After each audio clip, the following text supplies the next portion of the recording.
Good morning students. आज हम करेंगे अपनी क्लास 7th के ग्रामर के चैप्टर 33 को। आज का हमारा विषय है अनुच्छेद लेखन। अनुच्छेद लिखना एक कला है।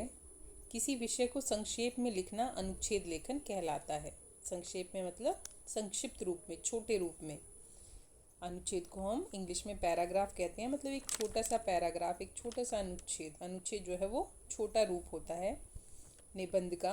जब हम उसे छोटा करके लिखते हैं तो उसे अनुच्छेद कहते हैं। इसमें अधिक विस्तार करने का स्थान नहीं होता। मतलब हम इसे ज़्यादा बड़ा नहीं लिखते। एक ही पैराग्राफ लिखना होता है हमें, जिसमें हमें 80 से 100 शब्दों में अपने विचारों को प्रकट करना होता है। हमें एक अच्छा अनुच्छेद लिखते समय निम्न बातों को ध्यान रखना चाहिए। सबसे पहले, प्रस्तुत विषय में अनावश्यक विस्तार नहीं होना चाहिए। जिस विषय पर, जिस टॉपिक पर आपको अनुच्छेद या पैराग्राफ लिखने के लिए दिया गया है, उसमें आपको आवश्यकता से अधिक बातें नहीं लिखनी चाहिए। बहुत ज़्यादा उसे बड़ा करने की कोशिश नहीं करनी चाहिए। आपकी भाषा सरल, सुगम होनी चाहिए और आपके वाक्य छोटे और प्रभावशाली होने चाहिए। विचारों को लिखते समय व्याकरण के नियमों का ध्यान रखना चाहिए। जो भी आप बात कहना चाहते हैं वो व्याकरण के नियमों में बंद कर ही आपको कहनी चाहिए। शब्दों की चयन सीमा का विशेष ध्यान रखें। आपको शिष्टाचार के शब्दों का प्रयोग करना चाहिए।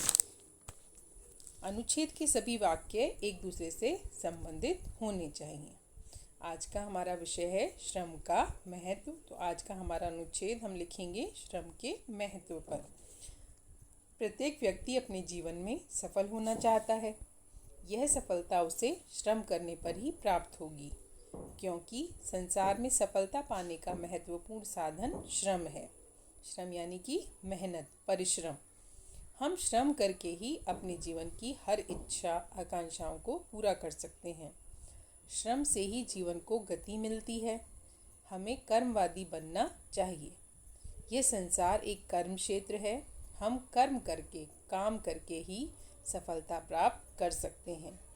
जो लोग आलसी और श्रम ना करने वाले होते हैं वे भाग्यवादी होते हैं, किंतु उन्हें इस बात का ज्ञान होना चाहिए कि जीवन में सफलता श्रम करके, परिश्रम करके ही प्राप्त हो सकती है, ना कि भाग्य के सहारे। इसलिए हमें कर्मशील बनना चाहिए। तो ये हमारा आज का अनुच्छेद है छोटा सा। इसे आप अपनी कॉपी में, अपनी उत्तर पुस्तिका में लिखेंगे और याद करेंगे।